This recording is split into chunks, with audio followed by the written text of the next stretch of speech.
Si tu veux vraiment savoir les vraies réalités des pays africains, il ne faut pas écouter les discours qu'inventent les présidents ou les hommes politiques africains ou les médias qu'ils contrôlent. C'est seulement ici que tu vas savoir les vraies réalités des pays africains. Bienvenue sur Africa is Amazing. Aujourd'hui, nous allons vous parler des 5 réalités choquantes en Mauritanie que beaucoup de gens ignorent. Première réalité, la Mauritanie, terre des coups d'État. Sans parler des dizaines de coups d'État qui ont échoué, notamment les coups d'État sanglants de Hannan en 2003 et d'autres en 66 et 91, malgré ça, 5 autres étaient au succès. Donc il y a 5 présidents en Mauritanie qui sont arrivés au pouvoir tout en passant par le vieux chemin qui connaît la Mauritanie. En 1978, Mustafa Ould Salek a renversé le premier président mauritanien Mokhtar Ould Daddah par un coup d'État. En 1979, Mohamed Khouna Ould Haïdallah a fait même avec Mustafa Ould Salek. En 1984, Maouya Ould Taya qui a suivi la même tradition en renversant son prédécesseur Mohamed Khouna Ould Haïdallah. En 2005, Eli Ould Mohamed Val a suivi le même chemin en renversant Maouya Ould Taya. Et enfin, en 2008, Mohamed Ould Abdelaziz, l'actuel président de la Mauritanie, a renversé le premier président mauritanien démocratiquement élu, Sid Mohamed Ould Cheikh Abdallahi. La seconde réalité, l'événement meurtrier de 1989. La prise du pouvoir par le colonel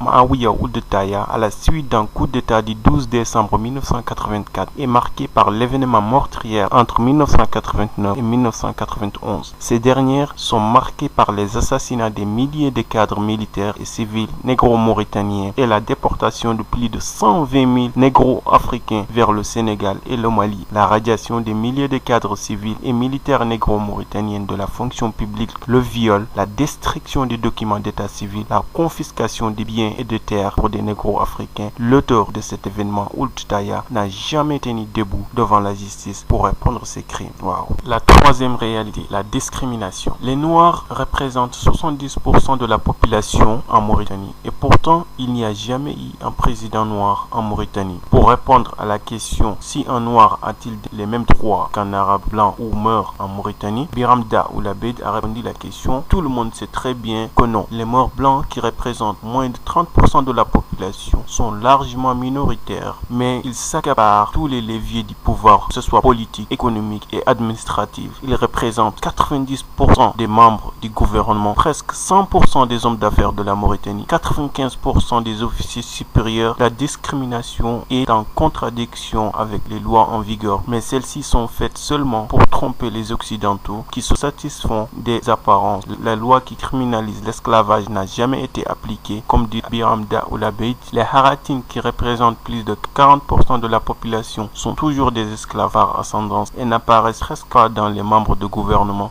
sans parler les autres Noirs africains qui représentent plus de 30% de la population, notamment les Peuls ou bien les Halpulaar, les Soninké, les Wolof et les Bambara. La quatrième réalité, pays extrêmement riche en ressources naturelles. La Mauritanie est un pays connu pour être riche en ressources naturelles. C'est le cas, la pêche. La Mauritanie est une des régions les plus poissonneuses du monde grâce à un écosystème littoral exceptionnel. Elle possède des côtes longues de plus de 700 km, comptant parmi les plus poissonneuses du monde. Le minerai. Actuellement, la Mauritanie est le 13e producteur de minerai de fer dans le monde. Il s'agit de la plus importante source de revenus mauritanienne, avec aussi une importante production de l'or exploité par la société Tazia Kinross et de cuivre par MCM, et sans parler d'autres gisements importants tels que le gaz, le phosphate. Il y a aussi le pétrole découvert en 2006. Sa production s'élève plus de 200 000 barils par jour. La cinquième réalité, pays riche, population très pauvre. Avec toutes les richesses dernièrement citées et une population moins de 4 millions d'habitants, pourtant elle fait partie des pays les plus pauvres dans le monde, car la loi de Pareto s'applique lourdement en Mauritanie. Les 90% des richesses du pays est partagée par les 10% de la population. Elle se classe au 153e rang des 177 pays évalués par l'indice de développement humain publié en 2006 par le Programme des Nations Unies